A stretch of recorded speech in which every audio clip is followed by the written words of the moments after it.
accuracy was outstanding. It was good to see the guys fly around and make some contact. We're in the process right now of just really trying to simplify things in all three phases, but play fast at the same time. So with that, I'll take your questions. Do you have an update on what your quarterback situation is looking like? Right now, PJ took all the snaps today. Baker's day to day. He's making progress, and after talking to him this morning, he feels like he may have a chance this weekend. So we'll see how it goes. Do you expect to have J.C. Horn on Sunday? It's a possibility. Again, we had pads today, so I didn't want him to go out and make any contact with the ribs. But so he had the day off, and we'll see exactly how he is tomorrow. And then, so it is ribs, because they announced hip at the game. It's pretty much the same area, hip, ribs right there. So we just want to make sure we're going to protect him. So that's the reason why he didn't go today. Okay. And then, have you made any changes in practice, something that anyone would recognize, being now that you're in charge? No, it's not really the changes. It's really the tempo and the urgency, that we tried to create today. And that's the reason why I flipped the pass. We normally go pass on Thursday. I wanted to start the week out the right way and get it back to being pass on Wednesday so we can create a good tempo in practice, which we did. Steve, any update on Darnold? Not yet. We talked this morning. There's a possibility that he could be cleared next week, which is encouraging. I think he's right on schedule mentally with himself for us ready to get back. So hopefully that'll be the case. And if it is PJ, how confident are you both in him, but also Eason as the apparent backup? I'm confident in PJ, and I think the players are very confident in PJ as well. As coaches, we got to help PJ just like we would help Baker as well as Sam, in creating different scenarios for him. As I mentioned the other day, there's 11 guys out there, and I just can't ask one guy to go win the football game. So PJ had a great day of practice. Accuracy was on point. Did a great job commanding and leading the huddle and getting guys in and out. So I'm encouraged. And Eason, didn't really get a lot of reps today. We wanted PJ to get all the ones. He serves the scout team, but he looked efficient when he was doing it. You didn't make any transactions the last couple of days. Why was it important to have this roster as it was heading into this week?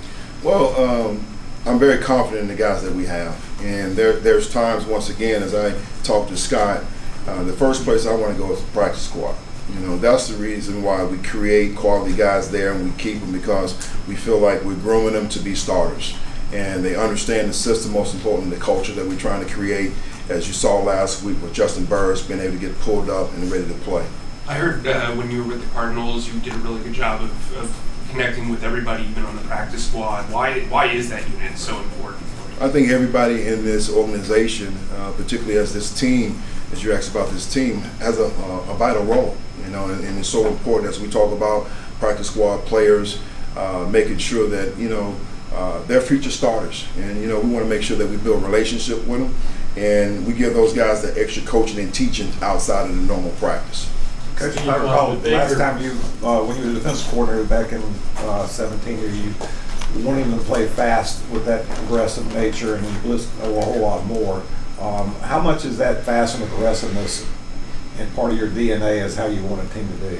I think you're right on when you talk about DNA. We talked about that this morning in the team meeting, is that we want to be aggressive in all three phases. You mentioned, my philosophy on defense. I'm going to take that same approach on the offensive side of the ball. We're not going to sit back and react to the defense. We want to put pressure on them and have them react to us and mix things in, whether it's inside, outside on the perimeter, and then trying to go over the top.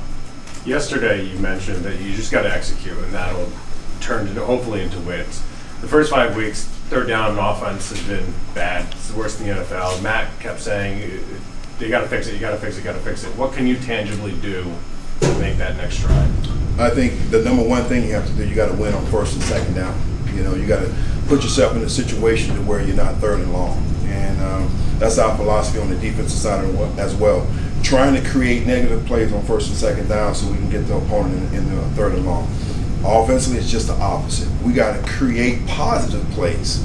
All right, so we're living in 3rd and 1, 3rd and 2, and not 3rd and 12. So we did see that, though, against the Cardinals and it still was an issue to not be able to convert on third and short. Well, it goes back once again just to be able to execute and finish. So I think again is the scheme that we're trying to operate within that week, trying to simplify things and make sure that we have easy, quick throws on the perimeter, and the quarterback progression is good to where if it's not there, he can hit the check down. Steve, what would you have to see out? You said Baker was day to day. What would you have to see out of him for him to be active this week? Well, I have history with Baker. He's very physical, very tough guy, mentally tough as well. So I trust his judgment, and we would work him out as a, the trainers will, and then I would see exactly where he is mentally with McAdoo, in order to put him up. I definitely would put him in harm's way. Steve, would you definitely need to see him on the practice field this week, outside of a workout, just getting reps with the team in order to play on Sunday, or is that not? I think it's important that he has the reps and the timing, so he can go out there and execute and be, as we always talk about, 1 of 11. So it would be hard for me to put him out there this week if he doesn't practice. Given the West Coast trip, are you planning anything different from a travel standpoint? No, not really. The one thing we've been talking about all week, starting today, was hydration. We're going to do certain things before we leave, before we get on the plane. There's certain things that we do while we're on the plane, trying to limit the guys who are sleeping. And once we get out there, we're going to stay on the East Coast schedule. So move the meetings up early, and curfew will be early as well. Steve, when you talk to the team about the Los Angeles Rams, what do you tell them in the sense of the style or type of team they're preparing for on Sunday? Well, number one, you're talking about Super Bowl champs. McVay does a tremendous job in his preparation and getting his guys ready to play. These guys are talented across the board. Kupp is one of the best dynamic receivers in the league. Higbee is still a very efficient tight end that can get open and beat the one-on-ones. The quarterback, to me, is still playing at a high level. And then when you go on the defensive side of the ball, you're talking about a future Hall of Famer in Donald. And we got to do a great job in really trying to neutralize him if we can, because he's just so dominant.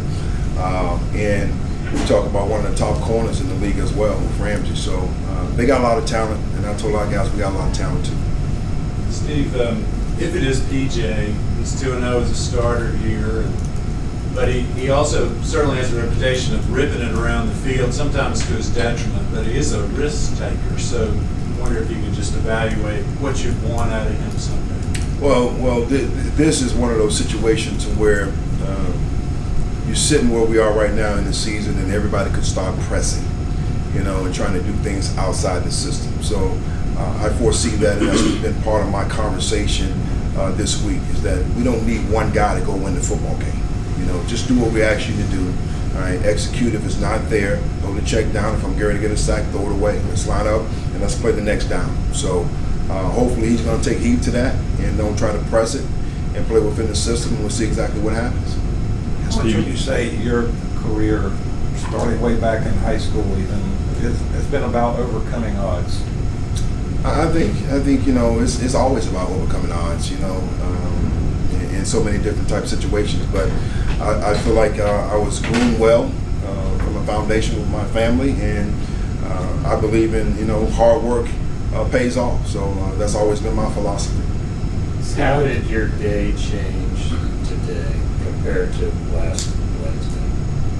I was more focused on the defensive side of the ball, prepping to get my guys ready.